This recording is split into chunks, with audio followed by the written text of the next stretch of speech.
నమస్తే, welcome to Suman TV. ప్రస్తుతం మనతో పాటు ప్రముఖ వైద్యులు డాక్టర్ కిరణ్ గంగా ఉన్నారు. వారితో మాట్లాడదాం. హలో డాక్టర్ గారు. నమస్కారం అమ్మా. మనకి కామెంట్ ట్రిపుల్లో వచ్చిన క్వశ్చన్ ఏంటి అని అంటే, డయాబెటీస్తో కొన్ని సంవత్సరాలుగా బాధపడుతున్నారు. ఓవర్ వెయిట్ ఉండేవారట. అయితే మిల్లెట్స్ డైట్ పాటించడము, మంచి ఫుడ్ తీసుకోవడము, అంటే మిల్లెట్స్ కాకుండా ఇతరత్ర ఏమైనా స్నాక్ టైంలో కూడా మంచి వెజీస్ ఇవి తీసుకుంటున్నారట. మంచి డైట్ ఫాలో అవుతున్నారు. Very good. లైఫ్ స్టైల్ బాగుంది. సంతోషం. మెడిసిన్ కూడా బాగా తీసుకున్నారు. ఫ్లక్చుయేషన్స్ తగ్గాయి. సేమ్ అంటే మెయింటైన్ చేస్తున్నారు. డయాబెటీస్ షుగర్ లెవెల్స్ అనేవి మెయింటైన్ అవుతున్నాయి. ఇలా భాగంగా అంతా పర్ఫెక్ట్గా ఉంది, హెల్తీగా ఉన్నాం, వెయిట్ కూడా రెడ్యూస్ అయింది, అంత బాగుంది. ఇక్కడ వరకు ఓకే, తనకి అనిపించింది హెల్తీగా ఉన్నాను అని. ఏదైనా రిలేటివ్స్ దగ్గరికి ఫంక్షన్కి ఇలా వెళ్ళినప్పుడు అందరూ ఒక క్వశ్చన్ అడుగుతున్నారట ఆయన్ని, ఏంటి ఇలా సన్నగా అయిపోయారు మీరు, ఏమన్నా ప్రాబ్లమా, మీకు డయాబెటీస్ ఏమైనా ఇబ్బంది పెడుతుందా అని. దీన్ని చూస్తే హెల్తీగా ఉన్నానని ఆయన సంతోషంగా ఉంటే ఆ మాటలు కొంచెం హర్టింగ్గా ఉన్నాయి. ఇది కేవలం ఆయనకే కదండి, చాలా మందికి రిలేట్ అవుతున్న క్వశ్చన్ ఇది. వాళ్ళేమో ఏంటి ఇంత డల్ అయిపోయారు, వీక్ అయిపోయారు అని అడుగుతున్నారు. వాళ్ళు ఉండడమేమో, వాళ్ళ హెల్త్ రిపోర్ట్ ఏమో బాగుంది. ఇవి ఎందుకు ఇలా? నిజంగా అంత బాధపడాల్సిన విషయమా? హెల్తీగా పైకి కనపడుతున్నారా, నిజంగానే హెల్తీగా ఉంటారా? అది ఇప్పుడు గతంలో కొంచెం వెయిట్ ఎక్కువ ఉన్నారు. ఇప్పుడు తను ఎంతో పట్టుదలతో ఆరోగ్యం పట్ల బాగుండాలి అనే ఒక క్రమశిక్షణ భావనతో అన్నీ పాటించి మంచిగా షుగర్ కంట్రోల్ చేసుకుంటున్నారు. మెడిసిన్స్ తగ్గాయి, చాలా సంతోషం. ఎక్స్ట్రా వెయిట్ ఉన్నప్పుడు హార్ట్ మీద కూడా లోడ్ పడుతుంది. ఎక్స్ట్రా వెయిట్ ఉన్నప్పుడు కిడ్నీస్ మీద లోడ్ పడుతుంది. ఇది కాకుండా మనకు మోకాళ్ళ మీద కూడా భారం కలుగుతుంది, మోకాళ్ళ నొప్పులు రావచ్చు. అంతేకాకుండా న్యూరోపతి సిమ్టమ్స్ కూడా ఎక్కువ ఉంటాయి వెయిట్ ఎక్కువగా ఉన్నప్పుడు. నిలబడుకుంటున్నప్పుడు వీళ్ళకి పాదాల కాడ బ్లడ్ సర్క్యులేషన్, మైక్రోవాస్కులర్ ఇది కొంచెం ఇంపైర్ అవుతుంది. కాబట్టి పాదాలకి బ్లడ్ సర్క్యులేషన్ అందకపోవటం వల్ల న్యూరోపతి సిమ్టమ్స్ కూడా ఉంటాయి. సో వెయిట్ తగ్గినప్పుడు పలు రకాలుగా వాళ్ళు లాభం పొందుతారు. అంతేకాకుండా జీర్ణ వ్యవస్థ కూడా బాగా పనిచేస్తుంది, కడుపు కూడా తేలిగ్గా ఉంటుంది, మలబద్ధకం సమస్య తగ్గుతుంది. సో వెయిట్ తగ్గినప్పుడు అనేక లాభాలు అన్నమాట. సో డెఫినెట్గా looks like they are happy. కానీ ఒక ఫ్రెండ్ సర్కిల్లో కానీ, పెళ్ళిళ్ళకి కానీ, ఏదైనా పూజలకు కానీ, బర్త్డే ఫంక్షన్స్ పోయినప్పుడు ఏం బక్కగా అయిపోయావు, చిక్కిపోయావు. సో ఇలాంటి క్వశ్చన్ అడిగినప్పుడు ఏంటంటే వీళ్ళకి భయం వేస్తుంది. అంటే జనరల్గా బరువు తగ్గిపోయావు, చిక్కిపోయావు, బక్కగా అయిపోయావు అంటే ఏమైనా క్యాన్సర్ ఏమైనా వచ్చిందా, ఇట్లాంటి థాట్స్ వస్తాయి పేషెంట్స్కి. సో అలా భయపడాల్సిన అవసరం లేదు. ఎలాగో మీ రెగ్యులర్ డాక్టరు మీరు కలుస్తున్నారు కదా, సో మీ డాక్టర్ కూడా మీకు అన్ని పర్ఫెక్ట్ అని చెప్పిన తర్వాత మీరు వాళ్ళు చెప్పిన మాటల్ని మనసులో పెట్టుకొని ఆలోచించుకుంటూ నిద్రలేని రాత్రులు గడపకండి. సో ఏమైంది సమాజంలో ఇటీవల, ముఖ్యంగా కోవిడ్ తర్వాత చూస్తే చాలా మందిలో, మన బంధువు మిత్రుల్లో ఊబకాయం పెరిగింది.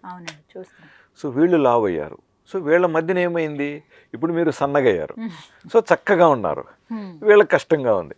కాబట్టి బక్కగా అయిపోయావు, చిక్కిపోయావు. మీరు ఎక్కడైతే వాళ్ళని లావుగా ఉన్నారంటారో వాళ్ళకంటే ముందు మీరు చిక్కిపోయారని వీళ్ళు అనేసారు అనుకోండి, వీళ్ళది పై చేయి కదా. సో సరదాగా చెప్పానండి, ఇక్కడ ఎవరిని అనాల్సిన అవసరం లేదు.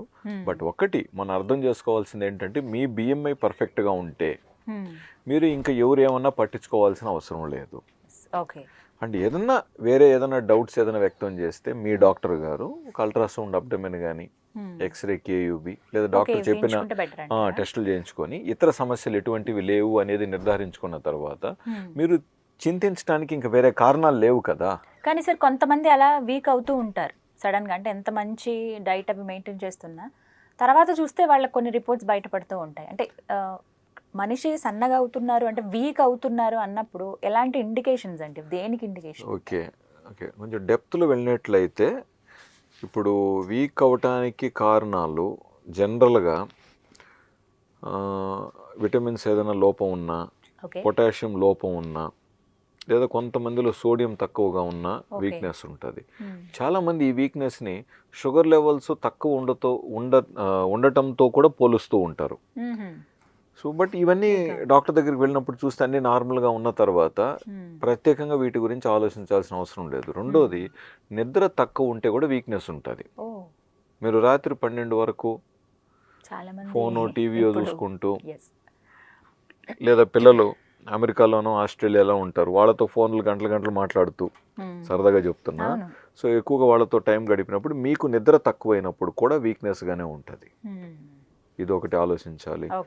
రెండోది, కొంచెం లావుగా ఉన్న పేషెంట్స్ బరువు తగ్గటానికి ప్లస్ షుగర్ కంట్రోల్లో ఉండటానికి మనం కొన్ని మందులు ఇటీవల ఎంపిక చేస్తాం. అది కొంతలాంటి వీక్నెస్ అనిపిస్తుంది కానీ బట్ నిజంగా వీక్నెస్ కాదు మళ్ళీ. సో అప్పుడు వాళ్ళ పేషెంట్స్ని మనం రీఅష్యూర్ చేసి ఇది ఇబ్బంది ఏం లేదు, ఇది సర్దుకుంటుందని ఎక్స్ప్లెయిన్ చేసి ఇతర రిపోర్ట్స్ అనేవి నార్మల్గా ఉన్న తర్వాత వాళ్ళకి మళ్ళీ మనం కాన్ఫిడెన్స్ని ఇచ్చి పాజిటివ్గా మళ్ళీ ఫాలోఅప్ చేసుకుంటాం. ఓకే. సో అది ఒకలాంటి వీక్నెస్ అనమాట. ప్లస్ కొంతమందికి హై షుగర్స్ నుంచి నార్మల్ షుగర్స్కి వచ్చిన తర్వాత హై షుగర్స్ నుంచి నార్మల్ షుగర్స్కి వచ్చిన తర్వాత కూడా కొంతకాలం ట్రాన్సియంట్ వీక్నెస్గా ఫీల్ అవుతారు. అంటే తాత్కాలిక వీక్నెస్ అది మళ్ళీ మన బాడీ ఈ నార్మల్ షుగర్ లెవెల్స్కి మళ్ళీ అడాప్ట్ అయిపోతుంది.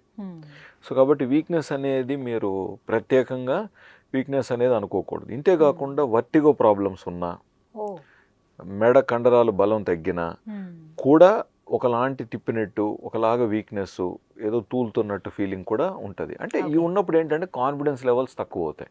సో మీరు డాక్టర్ దగ్గర డిస్కస్ చేసినప్పుడు ఈ పాయింట్స్ చెప్పి ఆయన అదర్వైజ్ ఇంకా వేరే ఏ ఇష్యూస్ లేనప్పుడు ఆ డిఫరెన్షియల్ డయాగ్నోసిస్ ఏదైతే ఇంకేదన్నా ఉండిండొచ్చా అనే ప్రశ్నలు ఆన్సర్స్ వచ్చిన తర్వాత మీరు నిశ్చింతగా హ్యాపీగా ఉన్న వైద్యాన్ని కొనసాగిస్తూ హ్యాపీగా ఉండండి. సో మెడిసిన్స్తో సైడ్ ఎఫెక్ట్స్ అనేది కాదు. అది కూడా ఉంటే మీరు డాక్టర్తో డిస్కస్ చేస్తే ఏదన్నా ట్యాబ్లెట్ డోసు తగ్గించాల్సిన అవసరం ఉంటే కూడా వాళ్ళు తగ్గించుకుంటారు. కాబట్టి హ్యాపీగా ఉండండి. అండ్ మనము ఫస్ట్ ఏదైతే బరువు తగ్గటం అన్నారో అది చాలా మంచిది. ఇది పాజిటివ్ వెయిట్ లాస్ అనమాట. అది అంటే it is unexpected weight loss, అంటే సడన్ గా కూడా కాదు, కొంత టైం క్రమంగా. సో ఇట్ ఈస్ న్యాచురల్ కూడా కాబట్టి మీరు సంతోషంగా ఉండండి. అండ్ తగ్గిన బరువుని పెరగకుండా కూడా చూసుకోండి. చాలా మంది తగ్గాం కదా ఇంకా అయిపోయింది కదా అనుకుంటారు. జస్ట్ 2 monthsలో వీళ్ళు కష్టపడి తగ్గించిన ఆ 8-9 kgsని 2 monthsలో ఈజీగా గెయిన్ అవుతారు. సో అలాగ మళ్ళీ వెయిట్ గెయిన్ లేకి వెళ్ళకండి. సో హ్యాపీగా ఉండండి. అండ్ డాక్టర్ ఇచ్చిన మెడిసిన్స్ ఏదైతే ఉన్నాయో అవి కంటిన్యూ చేసుకుంటూ లో షుగర్స్ ఏమన్నా అవుతున్నాయా లేదా అని కూడా ఎప్పుడన్నా క్రాస్ చెక్ చేసుకోండి. షుగర్ లెవెల్స్ మనకు 72 mg కంటే కిందికి వచ్చినా కూడా కొన్నిసార్లు వీక్నెస్. అండ్ ఈ షుగర్స్ని పెంచడానికి మనం తినే ఆహారం స్నాక్స్ అంటాం. అంటే షుగర్స్ కొంచెం పెంచడానికి కోసం అల్పాహారాలు పెంచుతాం. దీనివల్ల మళ్ళీ వెయిట్ పెరుగుతారు.